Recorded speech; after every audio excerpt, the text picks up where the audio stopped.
Ok. Domnule ministru David, bine ați venit în Italia. Astăzi ați avut o zi plină, un program plin. Ne puteți spune cum a decurs vizita în Italia?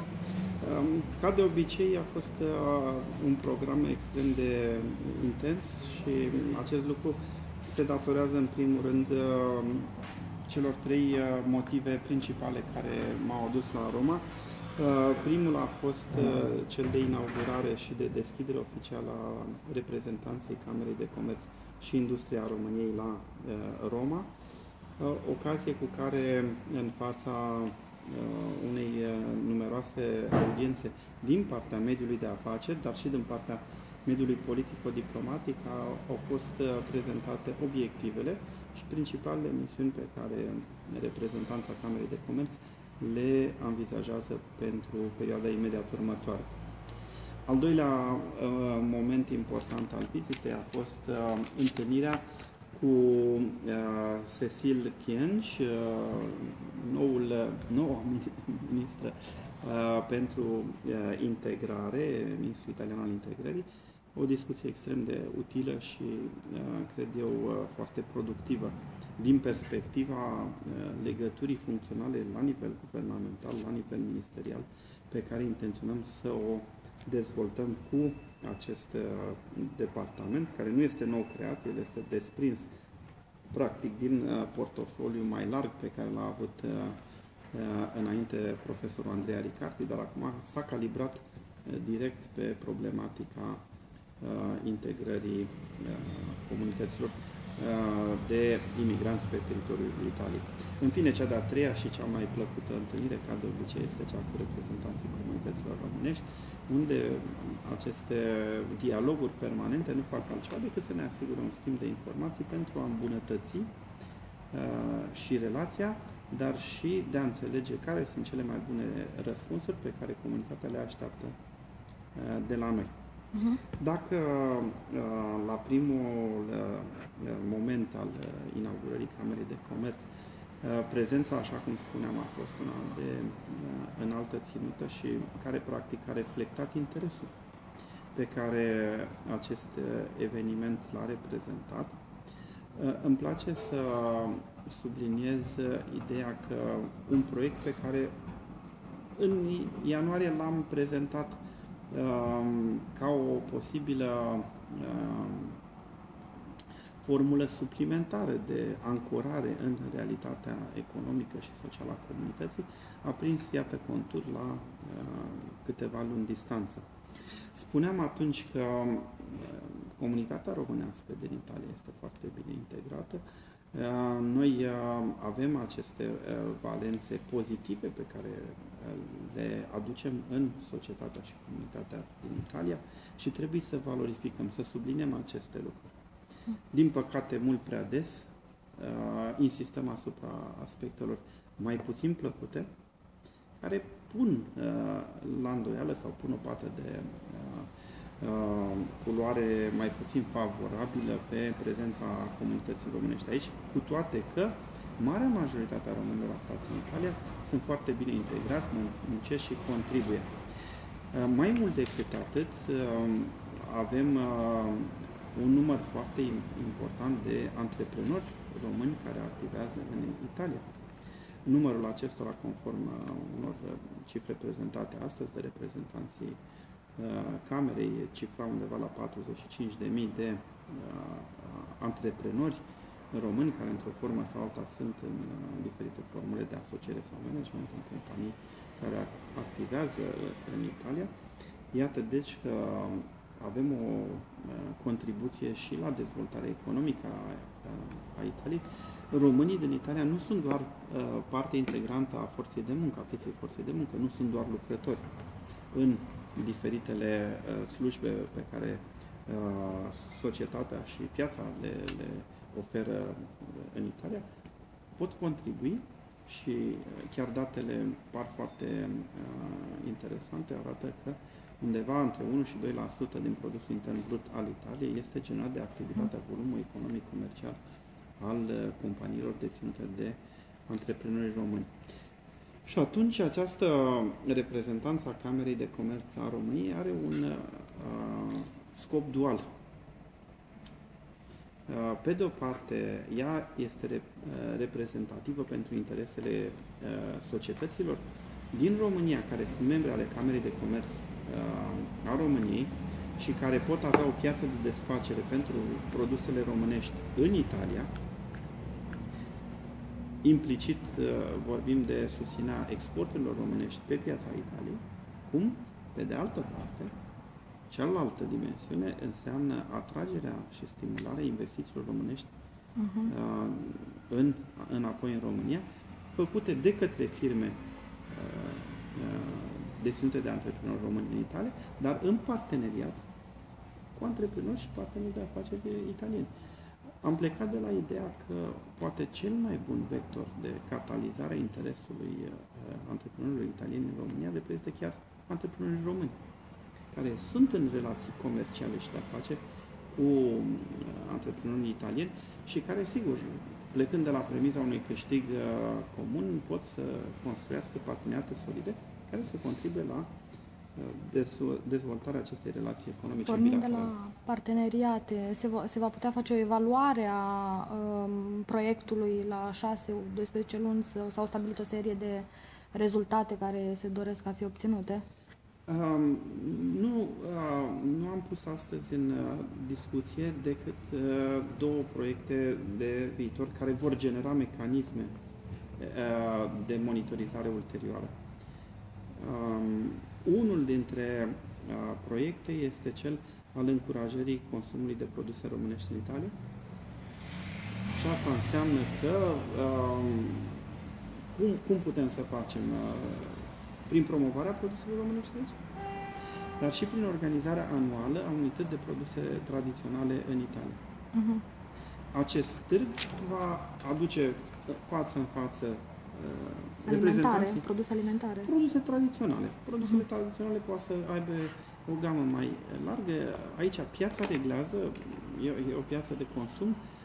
Produse tradiționale sunt în principal culinare, dacă ne referim la sezonul de iarnă, dar sigur pot fi și alte produse care au piață de desfacere aici. Fiind evident că pentru anumite produse e o piață distinctă, pe care o reprezintă comunitatea românească de aici. E mai ușor să vinzi poate un produs cu care oamenii sunt obișnuiți în România și pe care îl pot găsi în magazinele românești de aici. Deci targetul și român și italian.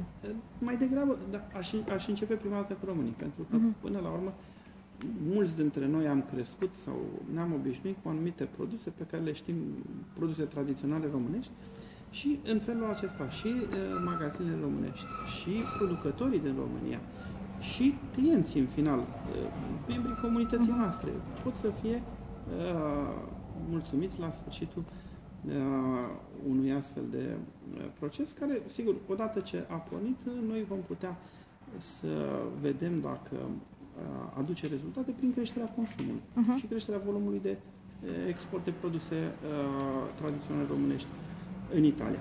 Cel de-al doilea proiect concret este de realizarea unui forum de afaceri, a unui forum care probabil va fi organizat tot anual, cam la momentul aniversar, ca să zic așa, acum în jurul datei de 1 iulie, și care anual să reprezinte o punte de investiții deschisă pentru antreprenorii din Italia, repet, români și sau italieni, care să privească cu interes la oportunitățile de afaceri în România.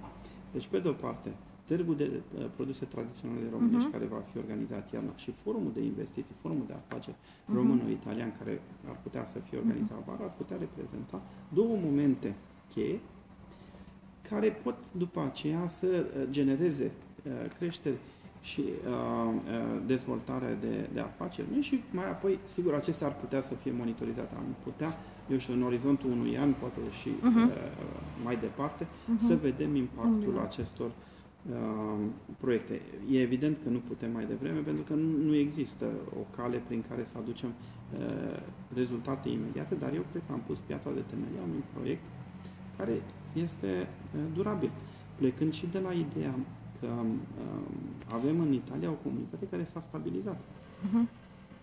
Ea începe să prindă rădăcini evoluția și formarea acestei comunități a avut o anumită dinamică, accelerată după anii 2000, dar care acum prinde conturi. Iar intrările și ieșirile nu mai sunt atât de mari. Și odată cu crearea sau aducerea familiilor aici, stabilirea copiilor în școlile și în procesul educațional din Italia, creează premiza unei consolidări și a unei cristalizări a comunității, pentru care acum se pot proiecta procese și pot fi destinate proiecte dedicate pe comunitate. Revenind la Chien, întâlnirea cu domnul ministru, sunt noutăți cu doamna ministru. Sunt noutăți în ceea ce privește comunitatea de români? S-a discutat ceva concret în legătură cu... Am discutat, pe de o parte, aspectele de colaborare de ansamblu ale celor două ministere care au acțiune complementară. Noi urmărim din România în modul în care comunitatea românească a evoluat și s-a format în Italia. Acest nou minister al integrării are pârghile, chiar dacă este un minister de coordonare, are pârghile guvernamentale de a asigura integrarea în profunzime. Și plecând de la această premiză, am discutat că principala prioritate a colaborării bilaterale va fi o campanie de informare și conștientizare a comunității românești privind drepturile pe care românii le au în Italia.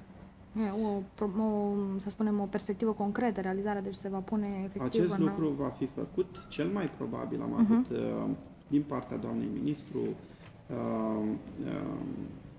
acceptul de a organiza în toamnă o întâlnire cu reprezentanții asociațiilor românești din Italia și poate acolo, într-o formulă cât se poate de largă, împreună să prezentăm instrumentele de lucru comune. Și prin aceste asociații să se disemineze informația cu privire la drepturile pe care românii le au, cum la nivelul autorităților centrale și locale colaborăm în vederea facilitării integrării. Eu cred că este un partener extrem de valoros în acest moment Ministerul Integrării din Italia, care poate să susțină complementar efortul autorităților italiene și efortul autorităților române în asigurarea unui cadru de dezvoltare normală și firească a vieții comunității. Am discutat de asemenea despre crearea unui climat de toleranță și de combaterea fenomenelor de intoleranță, de xenofobie sau de respingere a unor membri ai comunităților nou formate pe teritoriul Italiei. Este evident că toate aceste elemente de respingere și de intoleranță nu fac bine nici comunităților vizate, nici societății italiene în ansamblu ei. Și reacția de răspuns extrem de favorabilă a arătat o înțelegere în profunzimea semnificației și impactului. Poate că unul dintre lucrurile foarte interesante despre care am căzut de la bun început de acord a fost că trebuie să nu se mai folosească în comunicarea publică date privind naționalitatea infracțională. Deci această chestiune am gândit-o la fel, pe aceeași lungime de undă, în aceleași coordonate, tocmai ca element de evitare a creșterii gradului de intoleranță. Evident că trebuie să mergem la un instrumentar cât se poate de concret. Deci sunt lucruri care trebuie să le facem pentru a evita fenomenul de respingere și pentru a încuraja fenomenul de integrare. Pe de altă parte, am convenit că vom identifica la nivelul fiecărui minister de linie corespondent, deci Ministerul Muncii din România și Italia, proiectele pe care să le susținem în comun. Și care să vizeze fie cursuri de educație, fie de pregătire socioprofesională, fie de recalificare, care să asigure ceea ce spuneam mai devreme, o susținere a procesului de integrare în comunitatea a românilor. Mie mi s-a părut extrem de favorabilă această discuție. Avem și proiecte comune la nivel internațional pe care le susținem. Noi am mai avut